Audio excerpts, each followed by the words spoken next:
Kali ini saya akan menceritakan sebuah film tentang anak muda yang terjebak di kota Jakarta dengan hubungan keras. Jangan lupa subscribe dan like Movie Zikri. Di awal film kita diperlihatkan dengan seorang laki-laki yang ikut seleksi main film. Baru saja mau mulai, dia dihantam dengan kepalanya oleh teman mainnya dan membuat Dum marah dan lekas pergi dari lokasi tersebut. Karena ingin mendapatkan uang, akhirnya Dum pergi ke tempat pemotretan. Setelah melalui perjalanan yang panjang, dia tibalah di tempat studio. Baru saja mau mulai, sang pemilik menyuruh Dum untuk membuka celana dan Dum marah. Tak lama dia lagi-lagi bergegas dari tempat tersebut.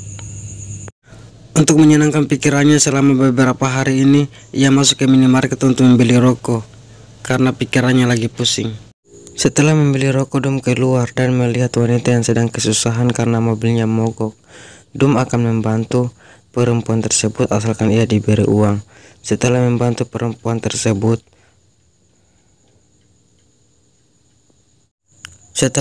mereka, Dum mengatakan kepada mereka kalau dia membutuhkan kontrakan dan pekerjaan. Lalu mereka berdua mengantarkan Dum ke tempat kontrakan. Setelah mendapatkan kontrakan, Dum secara tidak sengaja mendengar percakapan bosnya tersebut kalau salah satu anak buahnya telah ditangkap. Mengetahui kekurangan anak buah, ia masuk ke kamar Dum dan Dum dengan spontan mengatakan kalau dia ingin bekerja dengan dirinya.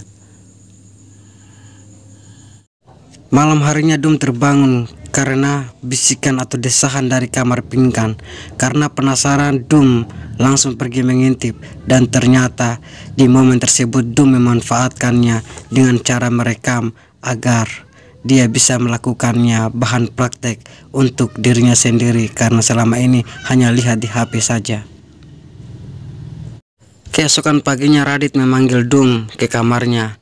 Dia mengajarkan bagaimana cara mengukur atau menimbang barang tersebut dan selalu ekstra hati-hati dalam bekerja karena polisi selalu mengintai dan selalu mengikuti kata hati, kata Radit.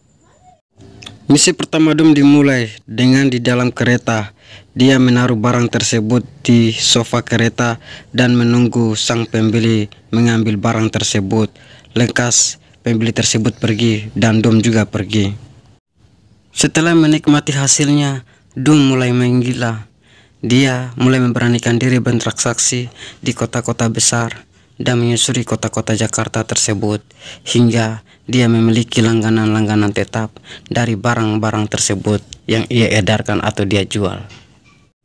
Singkat cerita, Dum mendapatkan orderan di mana orderan tersebut di sebuah bandara. Tanpa pikir panjang, Dum menempelkan barang tersebut di lengannya agar tidak ketahuan. Setibanya di bandara, Dum menaruh barang tersebut di ruang tunggu dan lekas pergi. Setelah itu Dum pergi berpesta karena telah berhasil masuk bandara tanpa terdeteksi. Dan dari pesta tersebut dia mendapatkan pacar baru.